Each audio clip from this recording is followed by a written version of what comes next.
दोस्तों, अगर एक बार मन की बकबक रुक जाए, तो हम मन से कुछ भी करा सकते हैं। अगर आप अपने मन की बकबक को रोकना चाहते हैं, तो ये कहानी अंत तक ज़रूर सुनना। एक गांव में एक राजू नाम का लड़का रहता था। उसका मन बहुत चंचल था। हर वक्त, हर समय नकारात्मक विचारों से घिरा रहता था। वो जब भी कुछ सोचकर काम करता था, तो कुछ और ही करने लग जाता था। कभी अपने अतीत के बारे में सोचता था कि काश मैंने वो काम ऐसा किया होता, तो कभी अपने भविष्य की चिंता करता कि अगर मुझसे कोई गलती हो जाए तो लोग मेरा मजाक बनाने लगेंगे, मुझ पर हंसेंगे। ऐसे ही नकारात्मक विचारों से उसका मन भरा ही रहता है।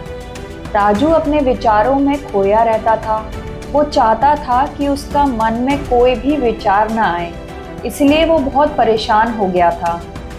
फिर किसी ने बताया कि पास में ही एक बौद्ध भिक्षु रहते हैं, वो तुम्हारी समस्या का समाधान करेंगे। राजू तुरंत ही बौद्ध भिक्षु के पास चला जाता है और अपनी परेशानी के बारे में बताता है।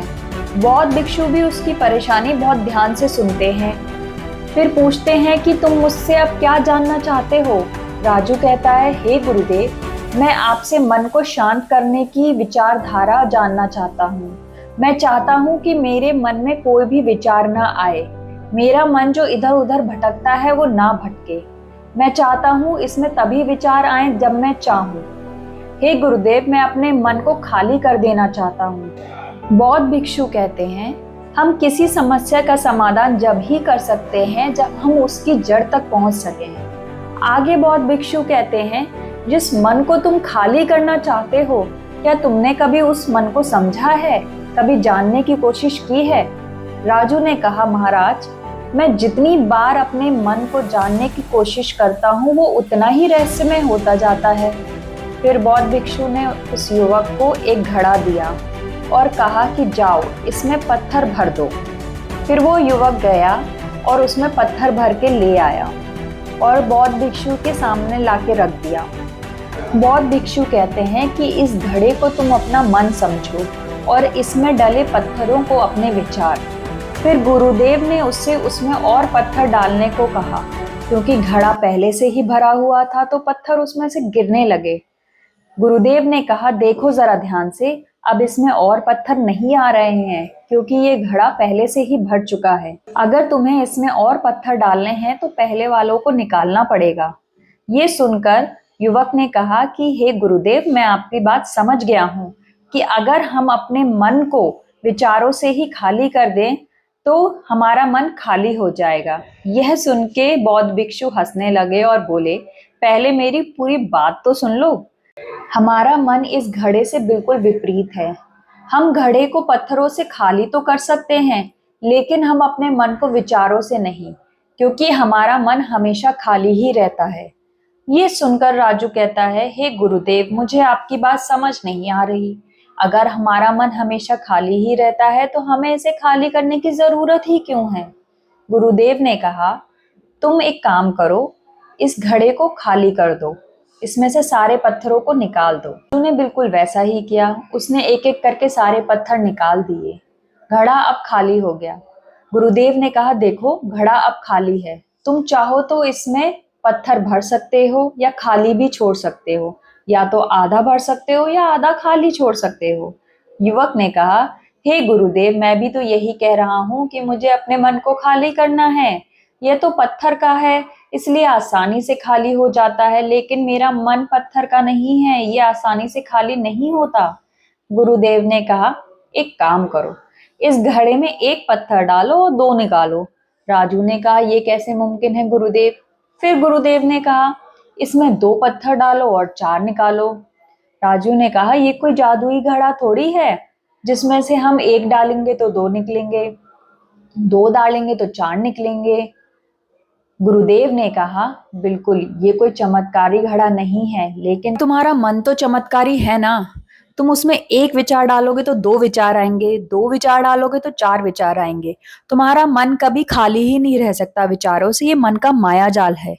युवक ने कहा, हे गुरुदेव, क्या मैं इस माया जाल से कभी नहीं निकल पाऊंगा? क्या मेरा मन कभी नहीं खाली हो सकता विचारों से? गुरुदेव ने कहा, एक काम करो, इस घड़े को आधा भर दो और इसमें से एक पत्थर को चुनो। युवक ने ऐसे ही कहा। फिर गुरुदेव ने कहा, अब इस एक पत्थर की मूर्ति बनाओ, मुझे पता है तुम बहुत अच्छे कलाकार हो। युवक उससे मूर्ति बनाना चालू कर दिया, लेकिन उसे वो पत्थर पसंद नहीं आया तो उसने वो छोड़ दिया। फिर उसने दूसरा निकाला, उसे वो भी पसंद नहीं आया। इस प्रकार उसने सारा घड़ा खाली कर दिया। गुरुदेव ने कहा कि जो तुमने पहला पत्थर निकाला था उसी से तुम मूर्ति बनाओ, जैसे कि इसके अलावा तुम्हारे पास और कोई विकल्प नहीं है। उसने ऐसा ही किया और एक बहुत सुंदर मूर्ति बन के सामने आई। युवक ने कहा, गुरुदेव मुझे तो पता ही नहीं था इस पत्थर से इतनी सुंदर मूर्ति बन सकती है। गुरुदेव ने कहा कि जब हमारे पास कोई विकल्प नहीं होता तो हम उसी चीज में सारी ऊर्जा लगा देते हैं। इसी प्रकार हमारा मन होता है, वो एक विचार के पीछे बहुत सारे विकल्प खोल देता है और हम मुख्य विचार को छोड़ के बाकी सारे फालतू के विचारों के पीछे उलझ के रह जाते हैं। युवक कहता है, गुरुदेव मैं आपकी बात को समझ गया हूँ, लेकिन अब मुझे क्या करना चाहिए? गुरुदेव ने कहा कि मन को खाली करना कोई एक दो दिन का काम नहीं है, ये एक लंबी प्रक्रिया है। क्या तुम तैयार हो? युवक ने कहा, जी गुरुदेव मैं तैयार हूँ। गुरुदेव ने कहा, इसकी 6 प्रक्रियाएं होती हैं। पहली, ऐसे लोगों का साथ त्याग दो जो तुम्हें कमजोर, लक्ष्यहीन, पिछड़ा हुआ समझते हैं। अक्सर हमारे आसपास ऐसे लोग होते हैं जो हमसे पद और धन में ऊपर होते हैं। इसी पद और धन के घमंड में वो हमें हमेशा नीचे दिखाते हैं, हमें कुछ नहीं समझते। पहले तो वो हमें इतना नीचे दिखा देते हैं कि हम खुद पर ही शक करने लगते हैं। इसीलिए ऐसे लोगों को अपनी जिंदगी से निकाल दो। कई बार हमारे घर और परिवार के लोग भी हमें छोटा और नीचा दिखाते हैं, लोगों के सामने हमारा मजाक बनाते हैं। ऐसे लोगों से हमें दूर रहना चाहिए।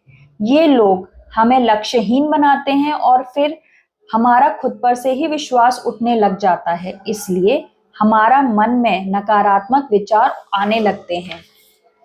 इसलिए और लोगों से जितना दूर रहो उतना ही अच्छा होगा। फिर गुरुदेव दूसरा तरीका बताते हैं कि तुम बहुत कम और चुनिंदा लोगों को ही अपना मित्र बनाओ। ऐसे मित्र बनाओ जो आपकी सहायता करें, आपका भरोसा बढ़ाएं, आपकी सोच उनसे मिले, क्योंकि हमारे जीवन में हमारे माता पिता के बाद हमारे मित्रों का ही महत्व होता है। इसलिए मित्रों का सही चुनाव करें, ये बहुत ही जरूरी है। ऐसा कहा जाता है कि तुम उन 5 लोगों का प्रतिबिंब हो जिनके साथ तुम सबसे ज्यादा वक्त बिताते हो। अगर वो 5 लोग ईमानदार हैं तो तुम भी धीरे धीरे ईमानदार हो जाओगे, और अगर वो 5 लोग अमीर हैं तुम भी धीरे धीरे अमीर हो जाओगे। किसी महान दार्शनिक ने कहा था कि तुम मुझे किसी भी व्यक्ति के मित्रों से मिलवा दो तो मैं उस व्यक्ति के बारे में सब कुछ बता दूंगा। इसका अर्थ ये है कि हम जैसी संगति में रहते हैं हम वैसे ही बन जाते हैं।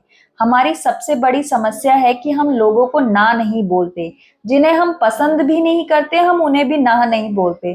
तो सबसे पहले हमें ना बोलना सीखना चाहिए। गुरुदेव आगे बताते हैं, तुम कभी भी अपने अतीत नहीं बदल सकते पर अपना भविष्य बदल सकते हो। इसीलिए पूरे ध्यान से अपने वर्तमान में ही उन चीजों पर ध्यान लगाओ जो तुम्हारे नियंत्रण में है। गुरुदेव कहते हैं कि मेरी बात ध्यान रखना कि हम अपने वर्तमान में ही रहकर अपने भविष्य को सुंदर बना सकते हैं, अतीत में रहकर नहीं। इसलिए वर्तमान में ही जीना की आदत डाल लो। वो चौथा तरीका बताते हैं, स्वस्थ और पौष्टिक खाना खाओ। हमारे शरीर ऊर्जा से चलता है। हम जैसा खाना खाएंगे वैसी ही ऊर्जा हमारे शरीर को मिलेगी। अगर हमारा शरीर ही स्वस्थ नहीं रहेगा तो हमारा मन कैसे रहेगा? अगर हमारा शरीर स्वस्थ रहेगा तो हमारा मन भी स्वस्थ रहेगा। इसीलिए हमें पौष्टिक भोजन खाना चाहिए। गुरुदेव आगे बताते हैं, रोज ध्यान करो। ध्यान करने का सबसे अच्छा समय सुबह का या फिर रात का सोने से पहले होता है, लेकिन अगर तुम्हें ध्यान में गहरा जाना है तो सबसे अच्छा समय रात का ही होता है। रात को ध्यान करने से बहुत गहरी नींद आती है। और अगर ध्यान नहीं कर सकते हो तो रोज खुद के साथ वक्त बिताओ। देखो कि कोशिश करो कि तुम्हारे मन में कैसे विचार आ रहे हैं और क्यों आ रहे हैं।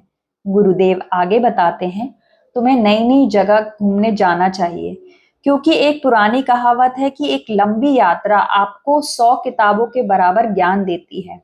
गौतम बुद्ध अपने जीवन काल में 9 महीने तक घूमे थे। उनके घूमने का यही कारण था कि नई नई जगह जाने से ज्ञान की प्राप्ति होती है, नयापन भी प्राप्त होता है। फिर बौद्ध भिक्षु कहते हैं कि मन के जाल में कभी मत फंसो, मन को कभी खाली मत करो, ध्यान करो, ध्यान में एकाग्रता लाओ और जो कर रहे हो उसे अंतिम समझ के करो। उस काम को ऐसे करो जैसे उसके बाद तुम्हारे पास और कुछ करने को नहीं है।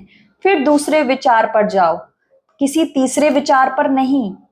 मन का मायाजाल से निकलना इतना आसान नहीं, लेकिन ध्यान करने से सब कुछ पाया जा सकता है।